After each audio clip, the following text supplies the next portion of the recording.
Hey everybody, Jason Burmis here.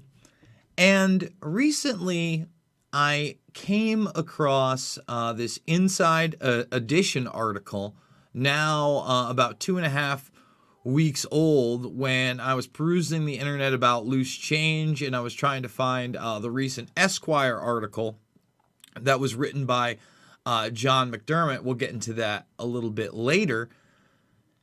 And I find this Inside Edition piece that once again is trying to blame myself, Dylan, Corey, for being the reason for the misinformation and disinformation age. And somehow it is us who have caused all these conspiracy theories to run awry. And it got me thinking, why is it there's now a push, okay, in 2020, 19 plus years after the event, to associate 9/11 truth, not truthers, not conspiracy theories, but 9/11 truth, make no mistake about it, with all of these things that have come, into the mainstream, everything from Pizzagate, Pedogate, QAnon, Flat Earth, Hollow Earth, whatever they can throw out there, okay? You know what they've been leaving out a lot lately that you saw 10, 15 years ago when they were trying to demonize this topic? UFOs and aliens, which are now, mainstream. And I warned people about, and I warned them 10 and 15 years ago. I remain consistent, okay? And that's why it's going to be good to not only pick apart this article, but they actually did a video piece. So this was probably on television as well. Not a lot of people watch Inside Edition, which is an arm of an authoritative source, okay, Viacom, just like the Esquire article, okay, even though it was freelanced by McDermott, they're the ones that picked it up, are Hearst Publications. And look, I want to just say this. Props to McDermott for coming on the show. I had a fun time with him. Okay, I think he's a nice guy. And at the end of the day, as much as I didn't like a lot of the aspects of that article, and I didn't like that instead of linking to a video like this, or something on geopolitics, or something where I'm quoting videos of Al Gore 20 years ago, or Jimmy Carter, right? Those type of videos are showing you documents, whatever, that's fine. They want to go with a rusty moon. I get it. They want to play it up like I'm a wacky guy, okay? And at the end of the day, I think they want to play it up. They don't want you asking questions about significant historical events, especially 9/11. Because when that starts to click with people, okay, forget about all this, message board madness and stuff like that. When that really resonates that, wow, this wasn't just some goofy movie, or these people were the real deal, or there were more questions than just the Bush administration that was crooked and weapons of mass destruction and a faux war on terror, okay? If that ever goes mainstream, that hurts a lot of people in power. A lot of people in power. And remember, this president promised us the truth about JFK, and if they run him out of office, what do you got to lose? Are we finally going to get the JFK documents you promised us twice? If you can't reveal the deep state from 50 years ago, how did you ever have a chance against them today? Right? And when I use the term deep state, again, Peter Dale Scott coined that. It's in my film Invisible Empire, A New World Order Defined. Okay? Where you see dozens of people using that term that aren't Jason Burmis, that are actually a lot more prominent and powerful, and minions, and sometimes mega minions of the Predator class, or members of the Predator class themselves. So guys, thumbs this video up, subscribe and share. We do it live. What you are about to see and witness and hear, I assure you, will more than likely be at least borderline, if not harmful content. We've been fully demonetized here 7+ months. We can't even get a review on a thumbnail, let alone this channel 6+ months ago. So again, I need your support now more than ever. It's not about left or right. It's about right and wrong. And 9/11 is the issue. Remember, that was the Bush administration. That's when I was out there exposing people like what? Rumsfeld, Wolfowitz, Cheney.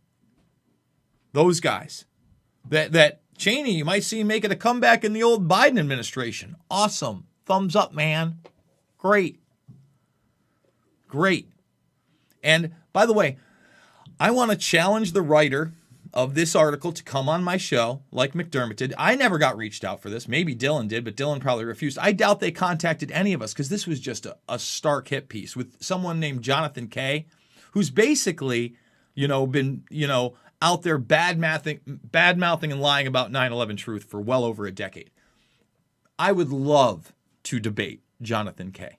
If anybody would like to put that out there and moderate it fairly, 100%, third party, stay out of it, where him and I could debate via this platform, and I mean a digital one where I can present my evidence. It's not just us sitting across the room from one another.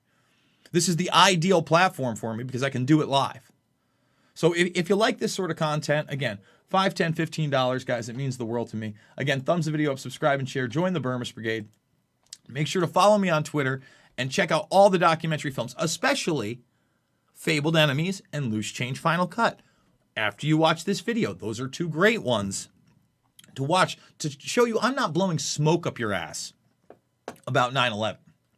Okay? That's not what I'm doing. I'm asking you to go check it out. Joey B, back before he was Zombie Joe, good old Biden. In Fabled Enemies, we clearly show that he covered up financial aspects via Pakistan and 9/11, 100%. The media is still silent about that. That should anger you. No, Jason, no. And this is dangerous. We're talking about an event now that shaped our foreign and domestic policy that I've lived through, that the Grays have popped through. I was a young buck when I was talking about this stuff. Okay? So you can also support me over on Rockfin. Go make the free account. And by the way, guys, over at Rockfin right now today was today's exclusive Info Warrior. It's still free. You make a free account. You can still see it free. It will be premium tomorrow. You can always join us live 11 a.m. Monday through Friday at Rockfin exclusively, okay, with the free account. And then it's there for 24 hours. So if you haven't done that, remember, I might get censored here. This may be the only place you can find me. So I really encourage you to at least make that free account and join us there for those exclusive videos. All right, let's jump to it. Documentary Loose Change changed the way misinformation spreads. This is by Maya Chung, another blue check mark, everybody. She's got a whopping 696 followers, but hey, that doesn't matter. She's got a blue check mark, and she's got an Emmy, okay, for her reporting and producing at CBS's Inside Edition. Good old CBS. I mean, my goodness. Okay, and again, it relies heavily on Jonathan Kay. This guy's a very condescending gentleman, and I would challenge him to a debate any day of the week. Any day of the week. I'm surprised Jonathan Kay doesn't have a blue check mark, as he's written for huge publications, okay? So, you know what? If he's over at Medium, what's up? Like, come on. Why can't we make this debate happen? Because, the outright smears and lies that they put out about me, at least with McDermott, okay? John, with this, where he tried pretty hard. I mean, look at the subheadline. 15 years ago, 3 young men created a 9/11 conspiracy theory film that laid the groundwork for our culture of outrageous misinformation. Again, I'm the guy. Me and my buddies, we're the guy. Give me a break. Give me and by the way, guys, and I put this in the below. At least we had a good time doing it. This is an hour-plus interview. And I have where he interviewed me on tape. I've never put it out. But where we debate that article and 9/11 himself, and you tell me how I did. You tell me how I did. Are we responsible for the disinformation age? Well, again, several weeks after that article, we get this from Maya Chung, okay? And I'm tempted to read the article first, but it's pretty long. Again, Pizzagate, all this stuff, QAnon. I get a mention, of course, in there. Apparently I think I know a lot about 9/11. Bring it on. Let's go. Yep, see, there I am right there. Okay, I'm ready to debate these people on the facts. They don't want the facts. They want to spread this nonsense with spooky music and then accuse us of being the spooky people. The terrorist attacks of 9/11 provoked a wide range of responses. It's difficult to find the words to describe the feeling in New York City today, including at least one sophisticated piece of misinformation. All right, so now out of the gates, spooky music, you're again accusing us in your headline and your piece of misinformation. Please debate me on either film I endorsed in the beginning of this. I'm ready. You point out the misinformation, just like McDermott tried to do on behalf of Popular Mechanics, which they've been spouting for, a decade plus via Shanksville, Pennsylvania. And I shot that down so quick with evidence, authoritative sources, information right here on air. Okay? Right here on air. Just like I played Joey B right here on air, Joe Biden talking about the classified aspect of those Pakistani financial ties in front of a guy that writes for the mainstream media. And you never hear that. Why is that? No, Jason. So let's continue. A viral internet documentary series called Loose Change. When Loose Change came out, it was a game changer. Loose Change proposed a number of unproven and false conspiracy theories. Unproven and false. See, they just blanket say it. Unproven and false conspiracy theories. Again, Maya, you're welcome on the show anytime. Please come with your facts to dispute Loose Change, Final Cut, and Fabled Enemies. You as well, Jonathan. Again, I'm begging for a third party to set up a debate between me and Jonathan K on 9/11. Okay? Because this piece also gets into like the psychological aspects and how it's so more comforting to believe in conspiracies. All horse shit. That's nonsense. Listen, what I do is a thing called personal responsibility. I go beyond mainstream narratives because I've seen mainstream narratives get picked apart through documented evidence, whether it be audio, video, white papers, government documents, testimony. Okay? I've seen it eviscerated. And then I've seen agendas promoted. And then I've seen their lies exposed. And we've seen those in minutia levels. This year, these last couple years alone with stupid things like, Bubba Wallace and the Smollett hoax and, the kids that were, getting a drum beat in their face. And that's minutia. That's not the weapons of mass destruction. Okay? That's not the false flags in Duma, the chemical attacks that never happen. Okay? That's not the OPCW reports being covered up. That's not the Biden laptop. But again, no, Jason, misinformation and conspiracy theories, unproven, false. You're the liar.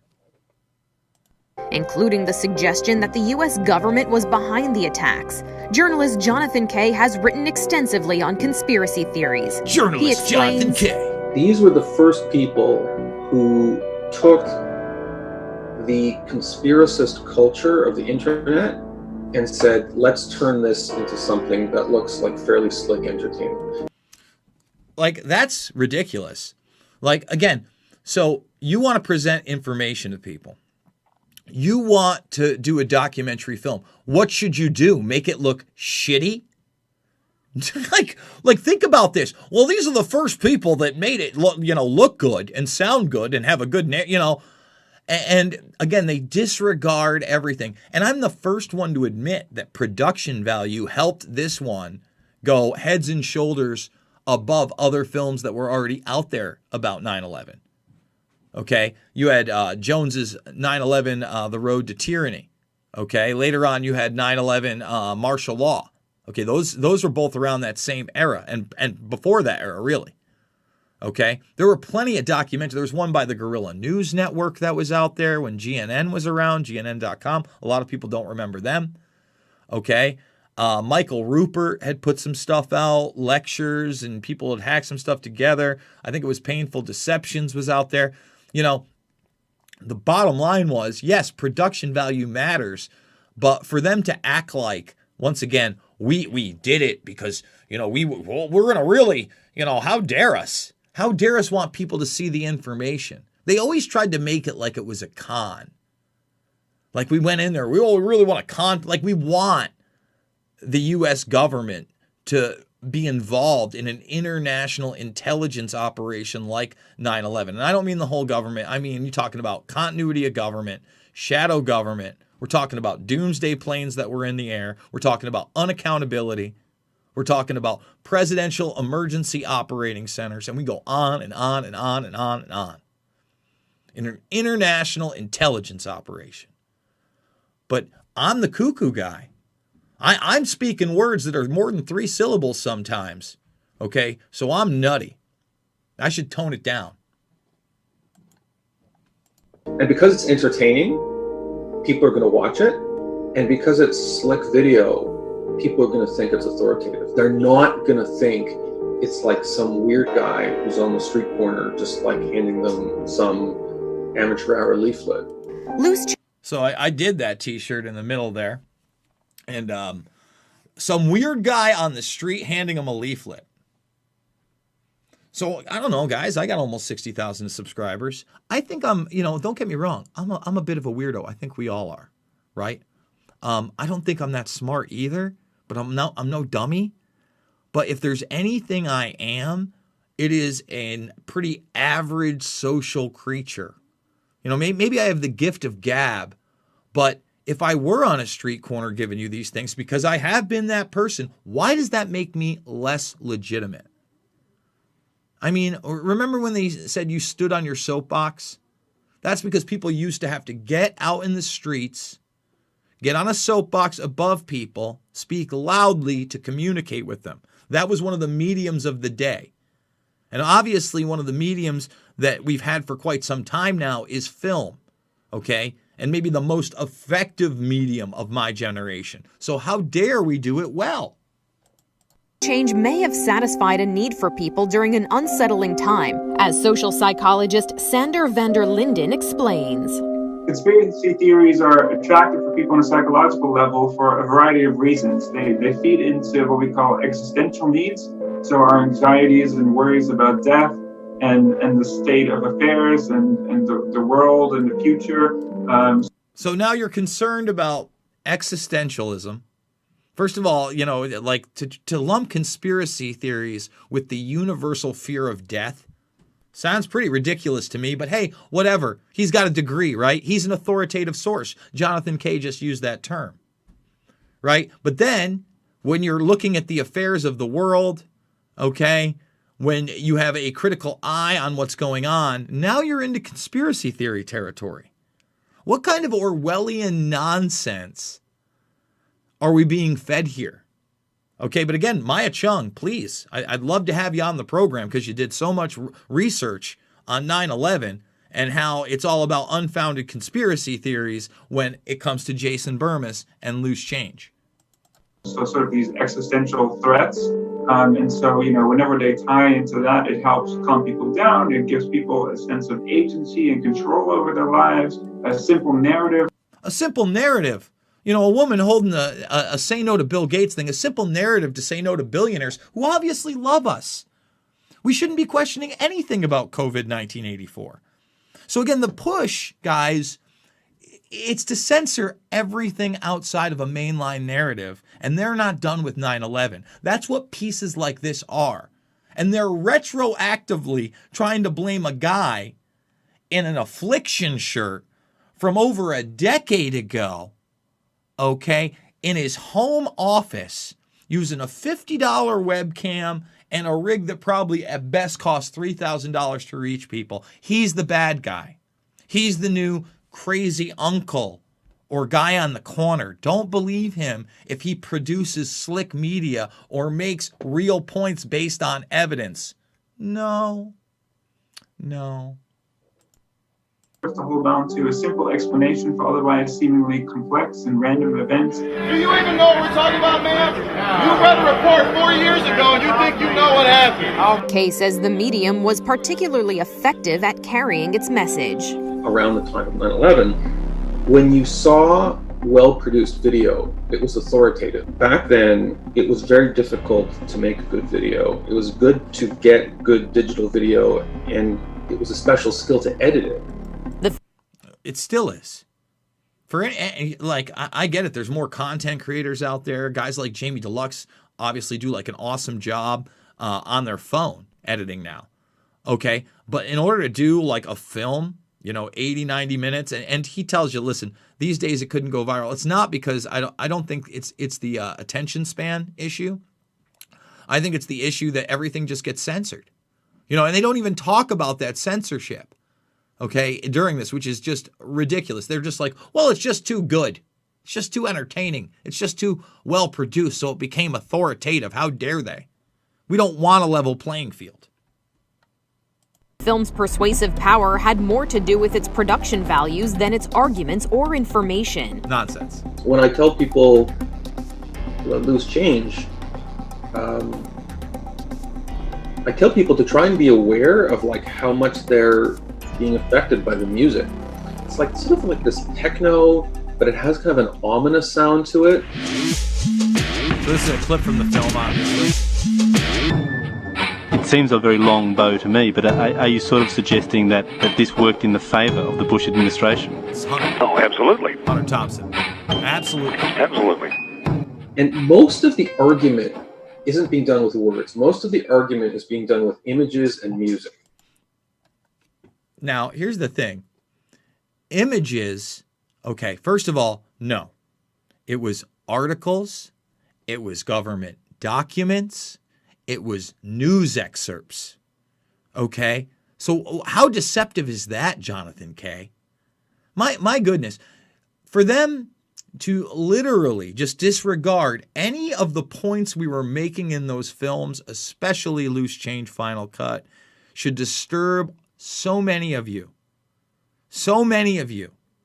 Because if you still haven't looked into that event, if you're new to the Burmese Brigade, if you just found me election style, and you go, I don't know, Jason, sounds a little wild to me, please go watch Fabled Enemies and Loose Change Final Cut right after this. They're free in the playlist section. And then debunk me. I invite people to debunk me because this is where it came as a big realization. It's not about left or right. It's always about right and wrong. Okay? And you have to stand up to all sorts of leviathans of lies. Okay? That are perpetrated by members of what? The predator class and their media, military, industrial complex minions, knowingly or not, pushing a false narrative. Loose Change garnered millions of views and thousands of DVD sales. Kay says that today a film like that might not get the same views or make the same waves. If Loose Change came out now, I don't think people would watch it because no one has a 90-minute attention span anymore. The best way now would be to do a podcast. That's what people do now. But thanks in part... But again, no mention of censorship. No, I don't think it could go viral now because of censorship. 90 minutes, and the first, the second edition, that was, first of all, the first edition, which I wasn't involved in, was only 60 minutes. Okay. The second edition that exploded was 80 minutes. We did like a little bit of an addendum to that. Second edition recut that was just under 90 minutes. And then, in my opinion, the Daddy Pants Loose Change Final Cut, 2+ hours. Okay. And again, they want to make it so you don't look at the evidence and they just tell you I'm a crazy person. And then the article, again, they want to make it further. They want to blame us for any misinformation or disinformation that's out there in culture today. To the success of that film and others like it, the hunger for conspiracy theories has only grown. And we want our freedom, and we want justice, and we're going to get it! While it was once reserved for the fringes of society, now it's becoming mainstream, and at least 50% of Americans believe in one conspiracy theory, if not multiple. A plane did not hit Building 7! See, that's not a conspiracy theory. A plane did not hit Building 7. So I want to read some of this to you to make you understand that it's even more than what you just saw, okay? It's more than just the news piece. They have an article along with it to make sure that you know that these are the guys that are responsible for like QAnon culture. Again, no basis in reality, never contacted us.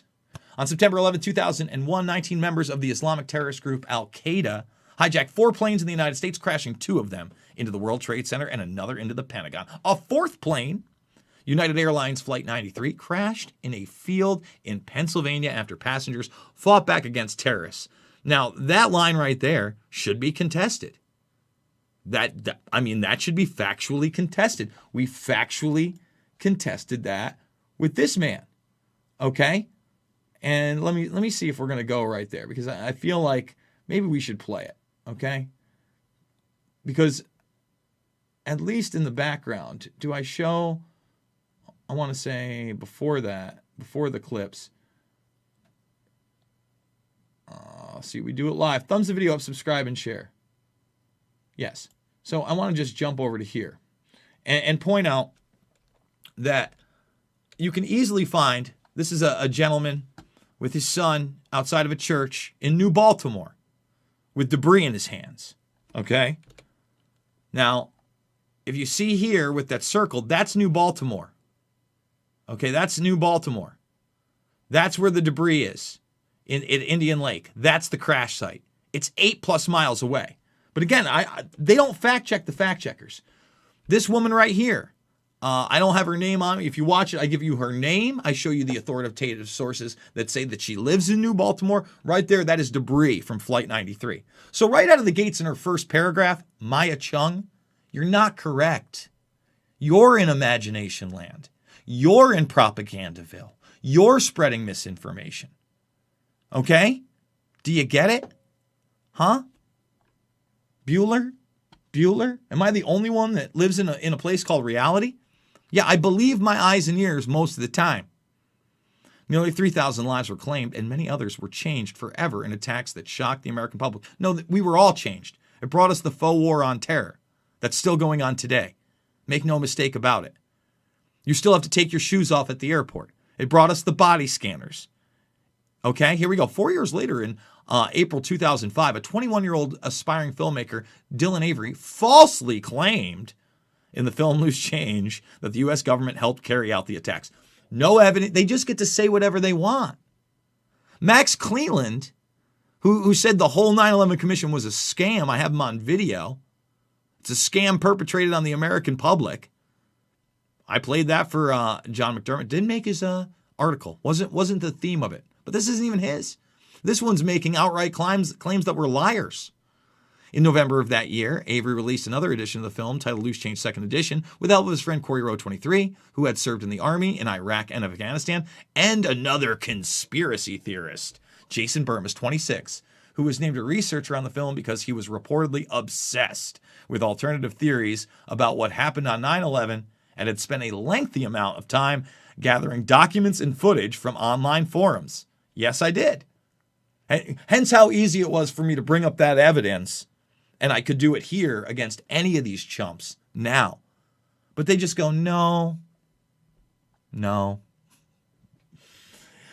cost $2,000 to make the first version and $6,000 to create the second. The trio, who were from Oneonta, New York, began mailing people copies of a 90-minute film on DVD after it came out, but it wasn't until they posted the film on Google Video that it went viral. Up until then, conspiracy theorists had remained on the fringes of society, but through Loose Changes, one of the first viral conspiracy theories online, it became acceptable to be openly believing conspiracies. The film's impact continues to be felt more than a decade later. No. It's your fault. No, you're liars. No, you shouldn't believe in conspiracy theories. No. Fringes, no. I mean, my goodness. The film, which was made solely using archival footage, garnered 10 million views in the first few months that it was released. Unheard of an amateur film at that time. Also not true. Dylan went out and actually interviewed, even in the first edition, one of the people that was a flight school instructor of one of the hijackers. Okay? Went and interviewed him. He was in there. Loose Change Final Cut has a ton of interviews in it. So no. We beat the Stephen Colbert speech. Burmis told Vanity Fair in 2006, the viral videos, we dominate them. And we were. Loose Change presents a plethora of scenarios about 9/11, but not many answers, including the ideas that Flight 93 was shot down by a military missile. First of all, that is a possibility, but you just saw that. Do you think it crashed in an open field in Pennsylvania? I could show you more evidence that it wasn't just down there. No, Jason. I mean, we do it with McDermott. I'd be happy to do it with Maya Chung. No. The collapse of the World Trade Centers may have been controlled demolition, and that the government allegedly ignored warnings about the hijacks long beforehand. All that stuff, we could talk about the demolitions, and we're still waiting on 7 to come out via Dylan Avery and the architects and engineers for 9/11 Truth. We've shown you some samples of that film. We've had Dylan on talking about it. But come on. Oh, they didn't have any warnings? No. Among many others. In 2006, 20,000 people a day were visiting the official Loose Change website, and more than 50,000 people had placed orders for the DVD, while today, a person can search YouTube and find hundreds of amateur conspiracy theories with thousands of views. In 2005, Loose Change was one of a kind. Okay, so they bring in Jonathan Kay. I don't even want to give it more, It's basically, it's an action movie. I mean, basically, we're too good at our jobs. And then they mention that celebrities like Mark Ruffalo, Woody Harrelson, Rosie O'Donnell, all expressed doubt about 9/11, and they should have. And a lot of them don't think that way today. A lot of them are just kind of stuck, though, in this left-right paradigm, like Rosie O'Donnell, that thinks everything is Trump's fault, right? And she thought that was just the Bush administration. Okay?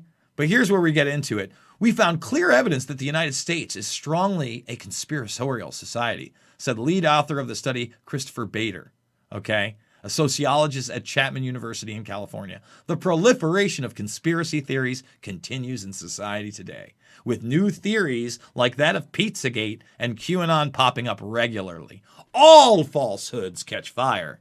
So too do the beliefs that legitimate issues like COVID-19 are in fact hoaxes. You see how they put that in there?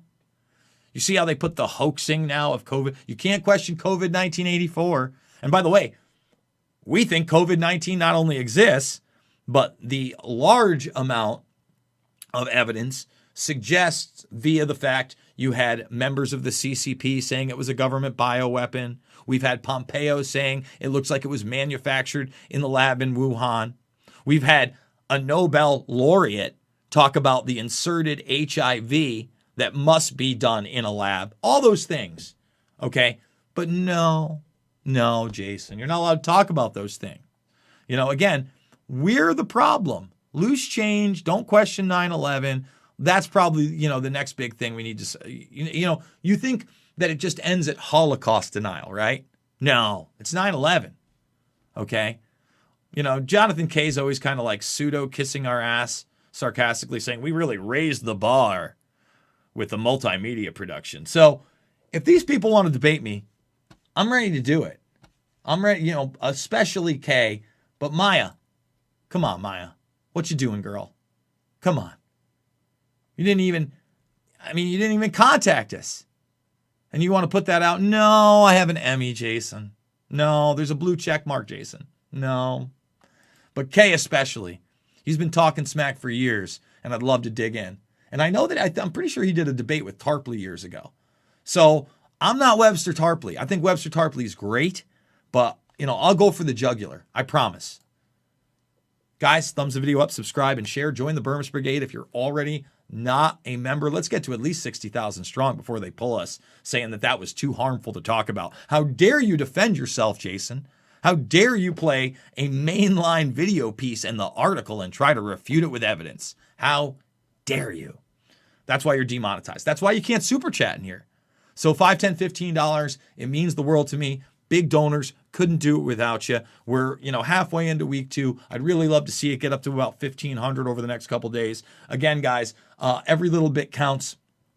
Again, you can watch all my documentary films right now for free in the playlist section. Fabled Enemies, Loose Change Final Cut, full length, right now. Please watch them. Please watch them. Then debunk me. Then come at me. Then tell me I'm the crazy uncle or the nutty guy on a corner with a leaflet. Come get some. Come get some.